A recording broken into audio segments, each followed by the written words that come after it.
Assalamualaikum warahmatullahi wabarakatuh. Jumpa lagi dengan saya, Ibu Lena. Mudah-mudahan kalian sehat walafiat ya. Kali ini kita akan belajar materi pelajaran kelas 7 semester ganjil dengan tema teks cerita fantasi. Kompetensi dasar untuk bab ini ada 4, yaitu KD 3.3, 4.3, 3.4, dan 4.4. Cerita fantasi adalah salah satu jenis teks narasi.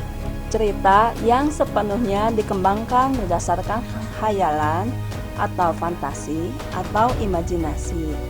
Cerita fantasi tidak mungkin terjadi di alam nyata, namun dijadikan seolah-olah biasa. Biasanya berupa cerita-cerita dari dunia lain yang penuh keajaiban, dengan tujuan untuk menghibur pembaca dan membawa pembaca menghayati isi bacaan tersebut.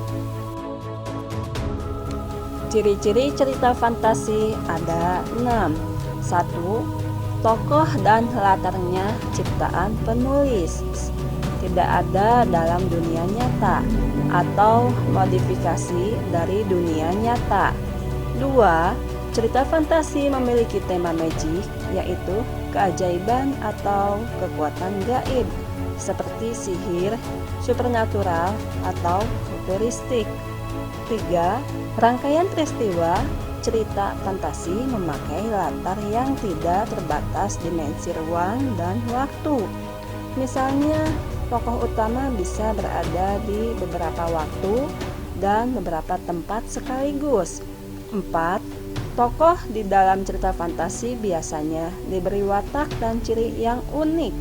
Misalnya, tokoh memiliki kesaktian dan kekuatan tertentu atau mengalami peristiwa misterius yang unik dan tidak ada di kehidupan biasa. 5. Cerita fantasi berisi fiksi atau khayalan. Memang bisa saja terinspirasi dari latar atau objek nyata, namun tetap dibumbui imajinasi dan fantasi.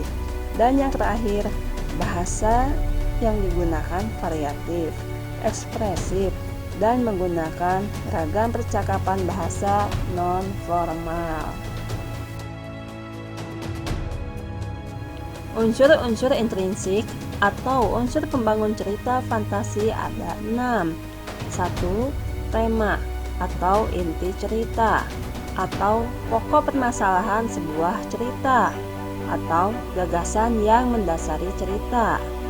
Ide cerita dalam cerita fantasi terbuka terhadap daya khayal penulis, tidak dibatasi oleh kehidupan nyata atau realita kehidupan. Yang kedua, alur atau plot atau rangkaian peristiwa. Jalinan peristiwa dalam cerita memiliki hubungan sebab akibat. Yang ketiga, tokohnya unik. Biasanya tokoh dalam cerita fantasi menggunakan watak dan ciri yang unik yang tidak terdapat dalam kehidupan sehari-hari. Misalnya memiliki kesaktian. Yang keempat, latar atau setting atau keterangan tempat, waktu, dan suasana. Latar dibagi dua, yaitu latar yang masih ada dalam kehidupan sehari-hari dan latar yang tidak ada pada kehidupan sehari-hari. Yang kelima, sudut pandang atau point of view atau cara bercerita atau posisi pengarang dalam cerita. Ada 2 macam yang ditempati penulis dalam bercerita, yaitu sebagai orang pertama dan sebagai orang ketiga. Dan yang terakhir, amanat atau pesan yang disampaikan pengarang kepada pembacanya.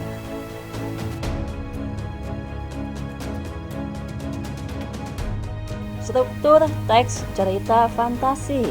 1. Abstrak atau ringkasan kisah. 2. Orientasi, yaitu bagian yang mengenalkan latar, tokoh, dan kisah. baik dari segi waktu, tempat, maupun peristiwa. Orientasi juga biasa digunakan untuk menata berbagai adegan dan menjelaskan hubungan antar tokoh. Yang ketiga, komplikasi. Bagian ini dimulai dengan munculnya masalah atau konflik. Konflik adalah pertentangan atau kesulitan-kesulitan bagi tokoh utama. Komplikasi menjelaskan bagaimana sebab akibat konflik yang terjadi antar tokoh. Bagian ini akan bergradasi memuncak hingga mencapai klimaks. Nah, yang keempat, klimaks atau konflik mencapai puncak ketegangan. 5. Resolusi atau penyelesaian masalah. Bagian ini adalah penyelesaian dari berbagai konflik yang terjadi. Resolusi juga dapat menjadi pernyataan akhir terhadap kondisi yang dialami oleh tokoh utamanya. Yang keenam, koda atau amanat, yaitu pesan yang disampaikan pengarang. Di antara keenam struktur tersebut, struktur utamanya atau yang selalu ada adalah orientasi, komplikasi, dan resolusi. Selanjutnya, kaidah kebahasaannya. Yang ke-1, teks cerita fantasi menggunakan sudut pandang penceritaan orang ke-1 dan ke-3. Yang kedua, teks cerita fantasi menggunakan kata hasil pengamatan panca indera untuk mendeskripsikan atau menggambarkan tokoh, latar, dan konflik yang ada. Yang ketiga, teks cerita fantasi mengandung pilihan kata dengan makna kias dan makna khusus. 4. Teks cerita fantasi menggunakan kata penghubung atau konjungsi, penanda untuk urutan waktu. Dan terakhir, teks cerita fantasi menggunakan ungkapan atau kalimat langsung untuk menambah cita rasa dalam isi cerita.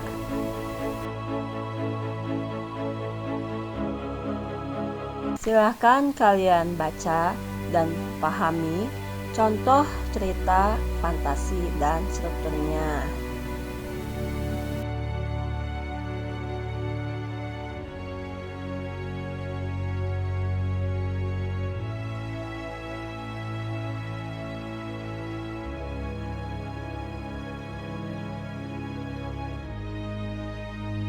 Demikian pembahasan teks cerita fantasi. Mudah-mudahan kalian dapat mengerti. Sampai jumpa lagi pada video pembelajaran berikutnya. Wassalamualaikum warahmatullahi wabarakatuh.